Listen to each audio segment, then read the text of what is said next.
તો નમસ્કાર મિત્રો, ફરી એકવાર સ્વાગત છે તમારું સોના ચાંદી લાઈવ ભાવ ચેનલ ઉપર. સોના અને ચાંદીના રોજના લાઈવ ભાવ ઉપરાંત આગળ થનારી વધઘટનું સચોટ એનાલિસિસ આપતી એકમાત્ર ચેનલ. આજે આપણે વાત કરશું સોનાના ભાવમાં ઘટાડો થવા માટે ખૂબ સારા સમાચાર આવી ગયા છે. એક નહીં, બે નહીં, પરંતુ ત્રણ સમાચાર એવા આવ્યા છે કે જેને લઈને સોનાના ભાવ ઘટાડો થઈ શકે, સોનું સસ્તું થઈ શકે. તો ક્યારે સોનું સસ્તું થશે, કેટલું સસ્તું થશે, અત્યારે સોનું ખરીદવું જોઈએ કે રાહ જોવી જોઈએ, શું છે કારણો, તેની વાત આજે શોર્ટમાં કરવાની છે. અગત્યનો વિડીયો આખો જોવો ખૂબ જ જરૂરી છે. નવા મિત્રો હોય, પહેલી વાર વિડીયો જોતા હોય, ખાસ ચેનલ સબસ્ક્રાઇબ કરવાનું ભૂલશો નહીં. વિડીયો પહેલા લાઈક કરી દેજો અને ફેસબુકના મિત્રો પેજ ફોલો કરવાનું ભૂલશો નહીં. શરૂઆત કરીએ સોનાના ભાવના ચાર્ટથી. તો એક મહિનાનો સોનાના ભાવનો ચાર્ટ જોઈએ તો જોઈ શકાય જે 25 દિવસ પહેલા સોનું ઓલ ટાઈમ હાઈ સપાટી હતું, એટલે કે આંતરરાષ્ટ્રીય સોનું $2450 સુધી પહોંચી ગયું હતું. તેમાં થયો છે ઘટાડો.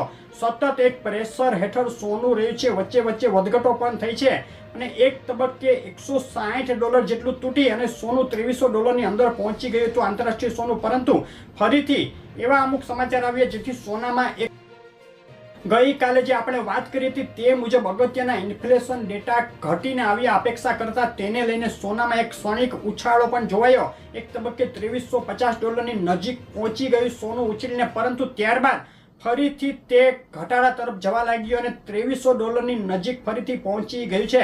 આ વસ્તુ એવું બતાવી રહી છે કે સોના ઉપર પ્રેશર છે ઘટાડાનું. જે ઉછાળો આવવો જોઈએ તે તો આવ્યો, પરંતુ ટકી ના શક્યો. ફરીથી સોનું નીચે આવી રહ્યું છે. તેની પાછળના જે આપણે વાત કરી, 3 સમાચાર કામ કરી રહ્યા છે. સૌથી પહેલા સમાચાર ઇઝરાયલ હમાસ યુદ્ધમાંથી આવી રહ્યા છે. ઇઝરાયલ હમાસ યુદ્ધ જે એકદમ ભીષણ બની ગયું હતું. ઇઝરાયલે હમાસની 90% તાકાત તોડી નાખી છે, વિનાશ વેરી નાખ્યો છે ગાઝા અને ફિલિસ્તીનમાં. હવે તેને લઈને વિશ્વભરના દેશો તરફથી ઇઝરાયલ ઉપર સીઝ ફાયર એટલે કે યુદ્ધ વિરામ કરવાનું દબાણ આવી રહ્યું છે અને ટૂંક સમયમાં થોડા દિવસોમાં જ ઇઝરાયલ હમાસ યુદ્ધમાં એક યુદ્ધ વિરામ જાહેર થઈ શકે. આ સમાચારે સોનાના ભાવના જે સપોર્ટ આપી રહ્યો હતો તે ઓછો થઈ ગયો. તેને લઈને સોનું નીચે આવી શકે છે.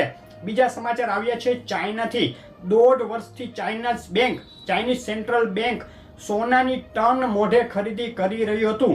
તેણે બંધ કરી દીધી છે. સોનાની ખરીદી ચાઇનાએ બંધ કરતા સોનાને જે સપોર્ટ મળી રહ્યો હતો ભાવ વધવા માટે તે તૂટી ગયો છે અને સોનું ફરીથી નીચે આવી શકે છે આ કારણને લઈને પણ. અને ત્રીજા અને સૌથી મહત્વના સમાચાર આવ્યા અમેરિકાથી.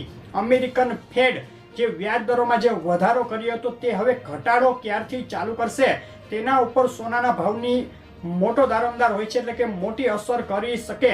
અગાઉની અપડેટોમાં આપણે ખાસ કહ્યું હતું કે જો 2024ના વર્ષમાં ઘટાડો નહીં થાય, અથવા તો જે અગાઉ માર્ચ મહિનામાં જે ફેડે વાત કરી હતી કે 3 વાર અમે ઘટાડો કરશું, તેમાં ઓછું થાય, એટલે કે 2 વાર ઘટાડો કરવાની વાત આવે અથવા એક જ વાર ઘટાડો કરવાની વાત આવે તો સોના ઉપર પ્રેશર વધે, સોનાના ભાવ ઘટે.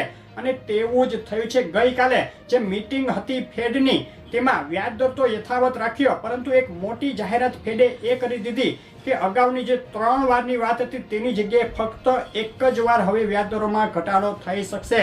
તેની પાછળનું મોટું કારણ એ કે ઇન્ફ્લેશન ધાર્યા મુજબ હજુ પણ કંટ્રોલમાં નથી આવી. ફેડે જે ઇન્ફ્લેશનનો જે ટાર્ગેટ હતો તે પણ થોડો વધારી દીધો, એટલે કે આગામી સમયમાં પણ ઇન્ફ્લેશન ઊંચી રહી શકે.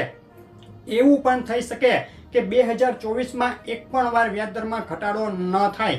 આ સમાચારે સોના ઉપર મોટું પ્રેશર લાવી દીધું છે. તેને લઈને પણ સોનાના ભાવ ઉપર દબાણ ઊભું થયું, ઘટાડાનું દબાણ ઊભું થયું અને સોનાના ભાવ ઘટી શકે.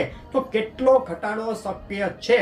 તો અત્યારે ચાર્ટ પેટર્ન જોઈએ તો $2320નું મહત્વનું સપોર્ટ લેવલ સોનાએ ફરીથી તોડી અને $2320 ની અંદર તો આવી જ ગયું છે.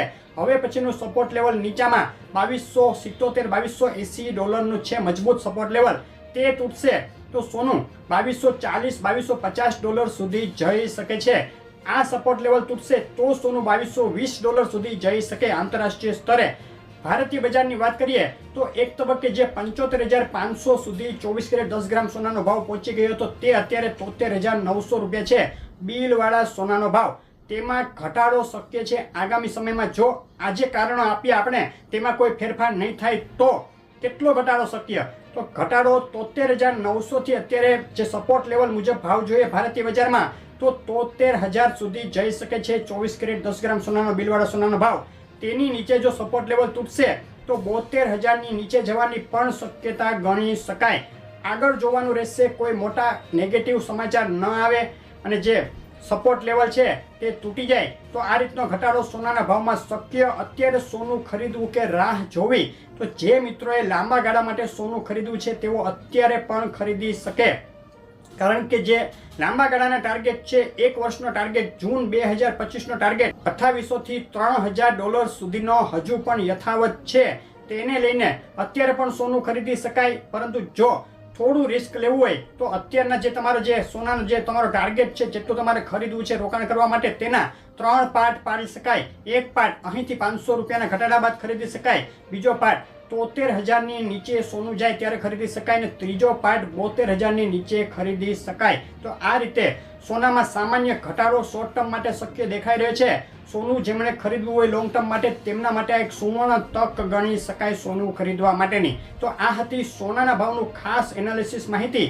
આગળ ચાંદીના ભાવનું પણ ખાસ એનાલિસિસ લઈને આવશું. રોજના લાઈવ ભાવ આપણે લઈને આવીએ છીએ. તેમાં તમારા શહેરનું નામ ઉમેરવું હોય રોજના લાઈવ ભાવમાં તો અમને કોમેન્ટમાં લખીને મોકલી આપો. ભાવની વધઘટો વચ્ચે તમારે લાઈવ ભાવ જાણવો હોય ક્યારેય પણ તુરંત અમને કોમેન્ટમાં તમારા શહેરનું નામ મોકલજો, તો લાઈવ ભાવ તમને મોકલવામાં આવશે. માહિતી કેવી લાગી ખાસ કહેજો. આવી માહિતી રેગ્યુલર જોવા માટે વિડીયો લાઇક શેર કરી ચેનલ સબસ્ક્રાઇબ કરવાનું, ફેસબુકના મિત્રો પેજ ફોલો કરવાનું ભૂલશો નહીં. આભાર.